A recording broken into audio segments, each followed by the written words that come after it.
Welcome back to the fifth and final day of the CHIA Terp Tips 5-Day Challenge. Today I'm going to highlight one of the main points from my talk, Interpreting for Infant and Pregnancy Loss, that I gave at the CHIA Conference in 2022. As language professionals, we're all too well aware that our words matter. However, I want to remind interpreters that this not only extends to the messages that we accurately and completely transmit during our encounters, but also any small talk we might have with patients or staff or clients outside of these encounters. As someone who's personally experienced a stillbirth at 27 weeks, and also as an interpreter with over 16 years of experience in the medical setting, I can tell you that these types of losses affect patients deeply on not only a physical, but on an emotional and psychological level. Furthermore, you never know when somebody has experienced this type of loss. It's a sort of loss that isn't talked about as openly in society as other deaths or losses. And as a society, we're not that great at knowing what to say when it does occur. So today's tip is to just be aware that your words matter.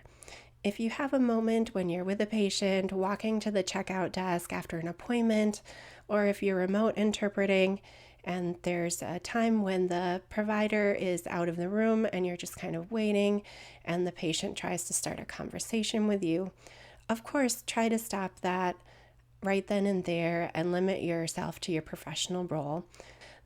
I am aware that there is a little bit of chit-chat that can occur in these encounters. And I just would ask you to be mindful not to ask people about how many kids they have, or if they're planning on having more kids, or if they've just had a loss, to avoid saying things like, well, at least you didn't lose a real child, or don't worry, you can have more kids, or everything happens for a reason. Because these words, while well-intentioned, can actually be very unhelpful or hurtful. For more examples of comments like this, I would encourage you to check out the Drexel University module on pregnancy and infant loss, which I've linked in this PDF document along with a few other tips to just become more aware about how these losses affect patients and how interpreters are really making a difference in outcomes when it comes to limiting anxiety and depression in these cases. So, thank you so much for joining me for this 5-day challenge, and remember to be mindful with your words when talking to people about their family or their life, because you never know what somebody has been through. Since this is such a large topic and one that's close to my heart, it's going to be the focus of my first continuing education series for interpreters. The first of which, on infertility, is available for you to take now.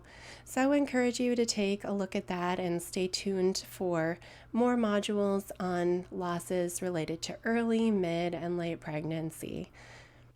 It's been an honor to have you on this 5-day journey with me, and I hope you stay tuned for more videos in the future.